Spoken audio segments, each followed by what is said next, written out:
नमस्कार सर्वांना, मी प्रांजली। हिंदू धर्मात पूजा किंवा कोणतेही शुभ कार्य करण्यापूर्वी दीप प्रज्वलित केला जातो।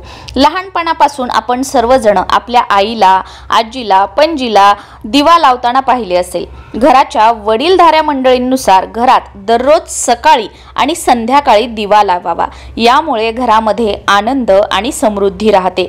त्याचबरोबर अशी मान्यता आहे की अग्निदेव यांना साक्षीदार मानून जी कामं केली जातात त्यामध्ये आपण यशस्वी होतो। जसं की बघा, कोणतीही पूजा असेल, व्रतवैकल्य असेल, सर्वात अगोदर आपण दिवा लावतो आणि अग्निदेवतेच्या साक्षीने सगळी काही व्रतवैकल्य म्हणजे रोजची देवपूजा जरी असेल तरी आपण सुरुवातीला दिवा लावतो आणि त्याच्यानंतर देवपूजा करतो।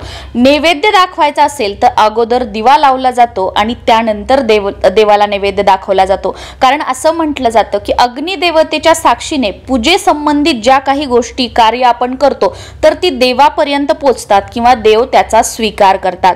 तुम्हाला आपल्याला घरी देवीची ओटी भरायची असेल, तुम्हाला कोणता संकल्प करायचा असेल, तुम्हाला देवाकडे काही प्रार्थना जरी करायची असेल किंवा आपण देवाला नवस वगैरे बोलतो, घरच्या घरी या गोष्टी करतो, तर याच्या पूर्वी सुद्धा तुम्ही नेहमी अगोदर दिवाबत्ती करत जा आणि त्याच्यानंतर या गोष्टी तुम्ही करा। बघा, लवकरात लवकर तुमचं जे मनातील इच्छा असतात, मनोकामना असतात ना, त्या पूर्ण होतात। पण आपण काय करतो की चला, काही वाटलं की देवाजवळ दिवा आहे, धूपबत्ती आहे की नाही याच्याकडे लक्ष देत नाही आणि आपल्या ज्या गोष्टी आहेत त्या आपण करायला लागतो। पण ठीक आहे, याच्या अगोदर चुकून माकून काही झालं असेल ते झाले असेल, पण याच्यानंतर तुम्ही काहीही जरी करताय, म्हणजे बरेच जण काय करतात बघा की वेळेअभावी त्यांना वेळ नाही किंवा दररोज शक्य होत नाही म्हणून दररोजच्या दररोज देवपूजा पण करत नाहीत, पण ते फक्त कोरडी देवपूजा करतात। म्हणजे काय की काल वाहिलेली फुलं आज काढायची आणि नवीन फुलं अर्पण करायची, आज वाहिलेली फुलं उद्या काढायची, नवीन फुलं अर्पण करायची आणि आठवड्यातून एक दिवस देवपूजा करायची, असं सुद्धा बरेच जण करतात।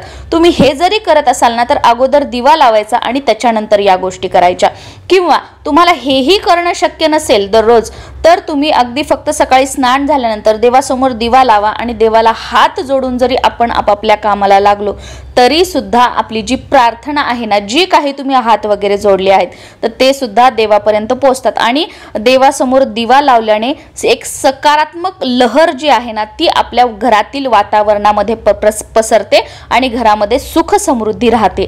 त्याचबरोबर आपल्या शरीराच्या निर्मितीला मदत करणाऱ्या 5 घटकांपैकी एक अग्नी सुद्धा आहे। याशिवाय अग्नी हा भगवान सूर्याचं रूप आहे। दिवा हे ज्ञानाचे प्रतीक मानले जातो। देवासमोर दिवा लावल्याने सकारात्मक ऊर्जा विकसित होते। त्याचबरोबर तुमच्या घराच्या आजूबाजूला जर कुठे मंदिर वगैरे असेल, सकाळ संध्याकाळ तर आपण घरामध्ये दिवाच लावायचाच आहे, पण तुमच्या घराच्या आजूबाजूच्या कोणतंही जे मंदिर असेल त्या मंदिरामध्ये जर तुम्ही दररोज दिवा लावला तर यामुळे आपल्या मनाला देव जे आहेत ते प्रकाशाकडे नेतात मंदिरामध्ये दिवा लावल्याने, असं काही जणांचं म्हणणं आहे। त्याच्यामुळे तुम्ही जर घराच्या आजूबाजूला कुठे कोणतंही मंदिर असेल तर आवर्जून त्या मंदिरामध्ये सकाळी किंवा संध्याकाळी किंवा दिवसभरामध्ये अगदी तुमच्या वेळानुसार कधीही दिवा लावत चला।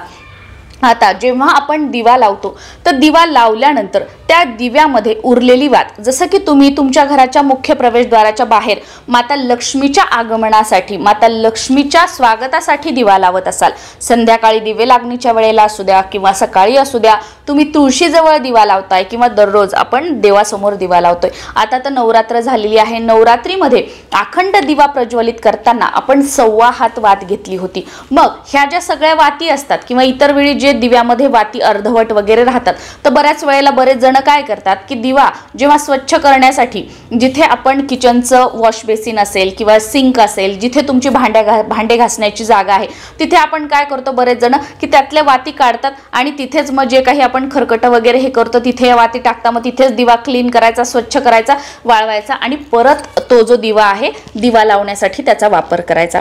पण दिवा हा आपण खूप भक्तिभावाने आणि आपण त्या देवांसाठी लावत असतो आणि मग या ज्या वाती आहेत ह्या खरकट्यामध्ये टाकणे किंवा डस्टबिनमध्ये टाकणे किंवा तशाच घराच्या एका कोपऱ्यात टाकल्या, परत कचरा भरताना कचऱ्यासोबत त्या कचऱ्यामध्ये टाकल्या, मग तो कचरा उकिरड्यावर जाणार. तुमचं जर बैठं घर असेल तर घराच्या आजूबाजूला कुठेतरी तुम्ही कचरा जमा करत असाल, तो जाळत असाल, किंवा घंटा गाडी येत असेल मग कचरा तुमचा त्याच्यामध्ये जात असेल, किंवा तुम्ही फ्लॅट सिस्टीम वगैरे मध्ये राहत असाल तर तो जो कचरा आहे मग तो एका मोठ्या याच्यामध्ये जमा केला जातो, मग तो घंटा गाडीमध्ये नेला जातो.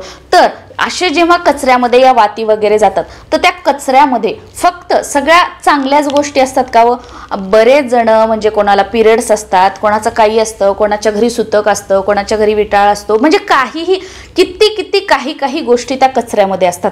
आणि मग आपल्या या दिव्याच्या वाती ज्या आहेत ह्या ठिकाणी आपण तशा फेकल्यानंतर टाकतो. त्याच्यामुळे ही चूक करू नका. एवढं सगळं आपण सेवा वगैरे सगळं मनोभावे करायचं आणि मग ह्या वाती अशा फेकून दिल्यानंतर कुठे ना कुठे आपण पापाची भागीदार तर बनत आहोत. आणि आजकाल तर ह्या 21व्या शतकामध्ये आपल्याला, आता मला सुद्धा वाटतं की माझ्यापेक्षा चांगलं कोणीच नाही, मी खूप चांगली आहे, असं प्रत्येकाला वाटतं की मी सगळे चांगले काम करते, हे करते ते करते, प्रत्येकाला वाटतं.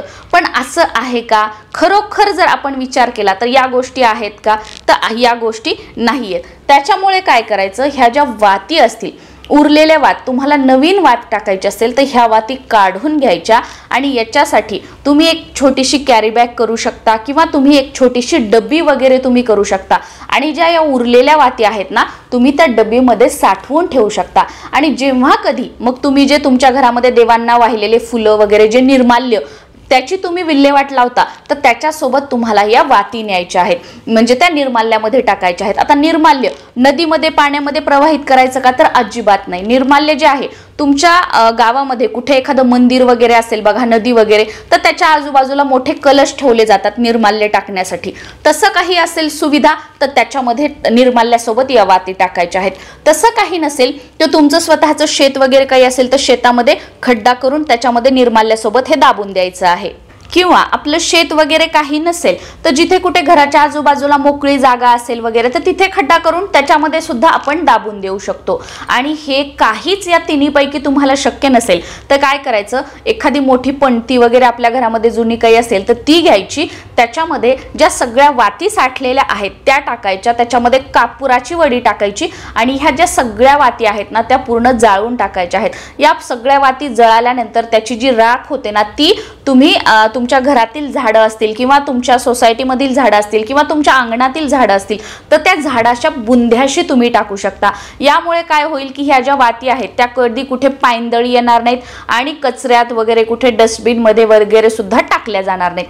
तर या पद्धतीने या वातींचं विसर्जन जे आहे ते आपल्याला व्यवस्थितपणे करायचं आहे. नाहीतर अगदी मनोभावे पूजा केली, एवढं सगळं डेकोरेशन केलं, पाठ केला, पारायण केलं, सगळं केलं आणि ज्या अग्निदेवतेच्या साक्षीने आपण या सगळ्या गोष्टी केल्या तर त्यानंतर त्या दिव्याची जी वात आहे या पद्धतीने इकडे तिकडे टाकून द्यायची, हे कुठेतरी योग्य नाही. आणि आता नवरात्रीमध्ये जर तुम्ही जो अखंड दिवा लावलेला असेल तर त्याची वात एक कापराची वडी घ्या, त्याच्यासोबत ती पूर्ण जाळून टाकावात आणि त्याच्यानंतर त्या वातीची जी राख आहे ती तुम्ही तुमच्या झाडामध्ये वगैरे टाकू शकता. किंवा या पद्धतीने तुम्हाला जर कुठे दाबून देण्यासाठी जमिनीमध्ये शेत वगैरे काही असेल तर तुमच्या दसऱ्याचं जे आपण वापरलेलं फुलं वगैरे निर्माल्य आहे, माळी वगैरे आहेत त्याच्यासोबत तुम्ही त्या दाबून देऊ शकता. किंवा कुठे कलश वगैरे असेल निर्माल्य टाकण्यासाठी तुमच्या गावामध्ये शहरामध्ये तर तुम्ही त्याच्यामध्ये टाकू शकता.